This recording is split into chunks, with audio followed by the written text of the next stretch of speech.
نماز میں خنجر لگا، نماز فجر کی نماز پڑھا تو اب ایک دم گرے، وہ چھپا ہوا تھا ابو لولو مجوسی، اس نے 7 وار کیے خنجر کے پیڑ، تو اب گرے تو پہلی صف والوں کو تو پتہ تھا پیچھے نہیں، تو عبد الرحمن بن عوف لپک کے آگے مصلی پہ کھڑے ہو کے نماز شروع کر دی، اور چند آدمی اس کو پکڑنے کے لیے بھاگے، پھر اس نے آگے جا کے اپنے آپ کو خنجر مار کے اس نے خودکشی کر لی، اٹھا کر مکان پر لے گئے، دودھ پلایا گیا تو وہ آنتوں سے باہر نکل گیا، کہنے لگے موت کا پیغام آ گیا ہے، تو اپنے بیٹے کو بلایا کہ بیٹا جا کر اماں جان عائشہ سے کہو کہ عمر امیر المومنین نہ کہنا، اب میں امیر المومنین نہیں ہوں، کہنا کہ عمر بن خطاب اپنے دونوں ساتھیوں کے ساتھ قبر کی جگہ چاہتا،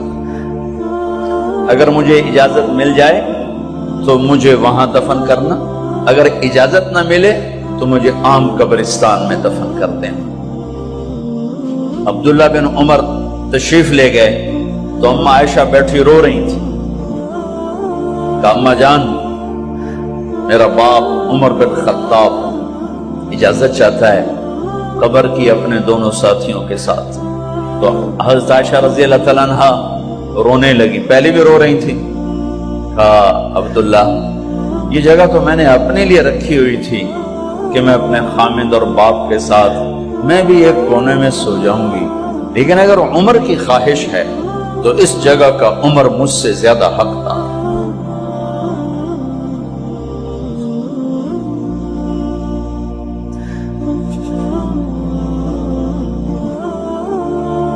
بیٹے نے آ کر کہا ابا جان مبارک ہو، اجازت ہو گئی، کہا بیٹا ہو گئی، لیکن جب میری میت اٹھاؤ تو دروازے پر جا کر رکھنا اور ایک دفعہ دوبارہ پوچھنا، ہو سکتا ہے میرے شرم میں اجازت دی ہو اور میرے مرنے کے بعد انکار فرما دیں، تو ایک دفعہ دوبارہ پوچھنا، اس وقت بھی اجازت ملے تو پھر لے جانا ورنہ واپس لے جانا۔ حضرت علی اور حضرت حسن تشریف لائے جس دن انتقال ہو رہا ہے، تو گھبراہٹ دیکھی تو حضرت علی نے فرمایا عمر موت سے ڈر گئے ہو؟ کہ نہیں موت سے نہیں ڈر، موت کے بعد کیا ہوگا اس سے ڈر گیا۔ یہ کون کہہ رہا ہے؟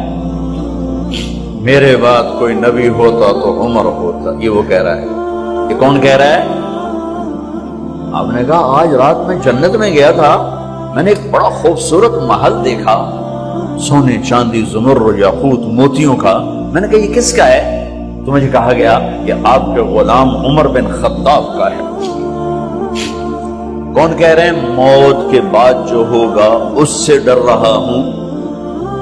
کہ آپ مسجد میں انٹر ہوئے، مسجد میں ایسے لوگ تھے، ادھر ابو بکر تھے اور ادھر عمر تھے، آپ نے یوں ہاتھ پکڑ لیے، دونوں کے ایسے ہاتھ پکڑ لیے، ادھر ابو بکر ادھر عمر، کہ مجھے دیکھ رہے ہو؟ کہ جی، کہ قیامت کے دن میں ایسے اٹھوں گا کہ میرے ادھر ابو بکر ہوگا اور ادھر میرے عمر ہوگا۔ یہ عمر کہہ رہے ہیں موت سے نہیں ڈرا ہوں، موت کے بعد کیا ہوگا اس پہ ڈر رہا ہوں۔ تو حضرت علی نے فرمایا کیوں ڈرتے ہو؟ میں گواہی دیتا ہوں،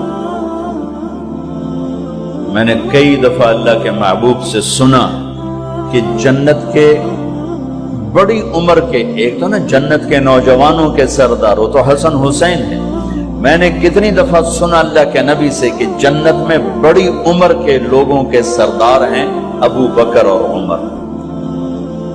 تو آپ نے کہا قیامت کے دن گواہی دو گے؟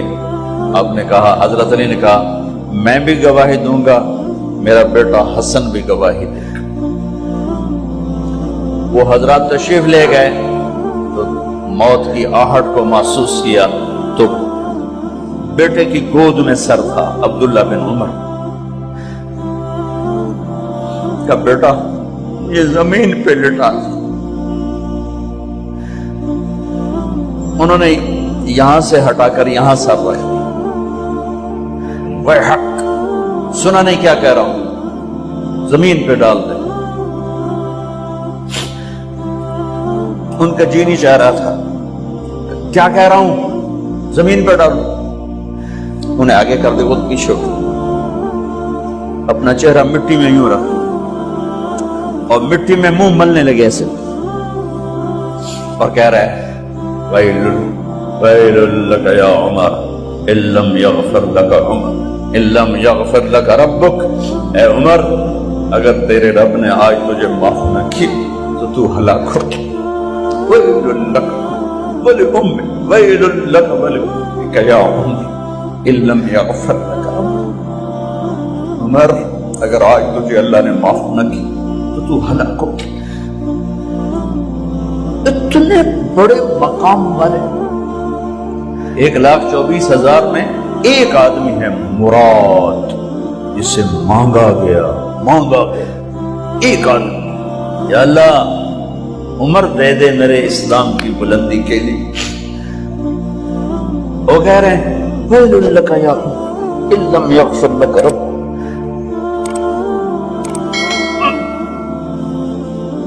اے عمر، تو برباد ہو گیا اگر تیرے رب نے تجھے معاف نہ کی.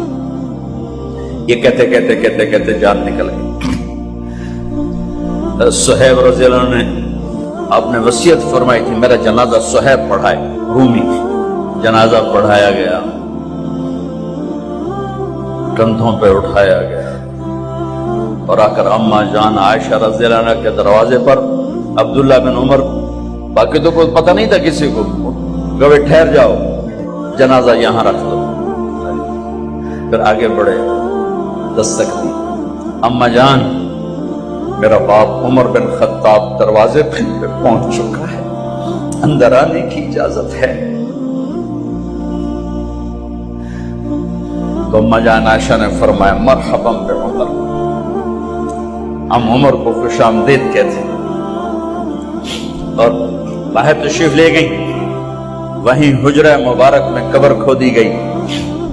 عبداللہ بن عباس فرماتے ہیں کہ میرے کندھے پر کسی نے ہاتھ رکھا تو میں نے یوں پیچھے مڑ کے دیکھا تو جناب امام المتقین حضرت علی کھڑے ہوئے رو رہے تھے اور فرما رہے تھے عمر، مجھے پتا تھا تیرے سوا یہاں کوئی نہیں آ سکتا، مجھے پتا تھا یہاں تو ہی آئے گا اور کوئی نہیں آ سکتا، چونکہ میں نے ہزاروں دفعہ سنا خرجت انا و ابو بکر و عمر دخلت انا و ابو بکر و عمر. میں نے ہزاروں دفعہ اپنے نبی کی زبان سے سنا میں اور ابو بکر عمر گئے تھے، میں اور ابو بکر عمر آئے تھے، میں اور ابو بکر عمر اندر گئے تھے، میں اور ابو بکر عمر باہر گئے تھے. میں نے اپنے نبی کے نام کے ساتھ تجھے اور ابو بکر کو اتنا سنا ہے کہ کسی کو نہیں سنا، لہذا مجھے پتا تھا تو اسی جگہ پہ آئے گا، تیری یہی جگہ ہے. میرے بھائی بہنوں، یہ وہ لوگ ہیں جنہوں نے رضی اللہ عنہ کا ٹائٹل جیتا اور پھر روتے روتے مر گئے.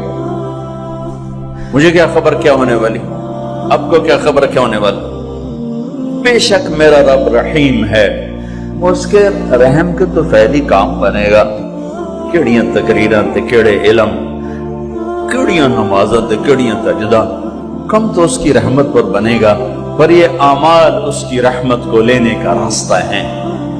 یہ بھی ٹھیک نہیں ہے کہ اللہ غفور الرحیم ہے، آپ ہی معاف کرے گا. یہ یزید اور حسین کو برابر تو نہ کرے. آل رسول کی بوٹی بوٹی نوچ دی جائے اس کی رضا کو ڈھونڈنے کے لیے. وہ نہیں کہہ سکتے تھے اللہ بڑا غفور الرحیم.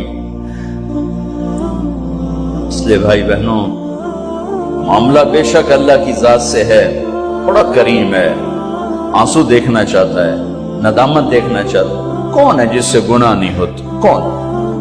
کون؟ میں اسے انسان ماننے کے لیے تیار نہیں. یا تو وہ کوئی فرشتہ ہے یا نبی ہے. نہ نبی آ سکتا ہے نہ ہم فرشتے ہیں. وہ انسان ہی نہیں جس سے خطا نہ ہو.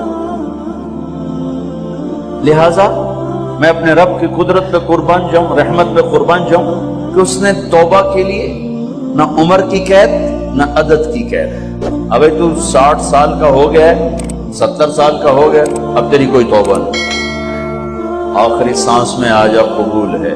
ابھی تیری 100 دفعہ ٹوٹ چکی ہے توبہ، اب 101 دفعہ قبول نہیں، 1 کروڑ دفعہ توڑ کے آ جا قبول ہے.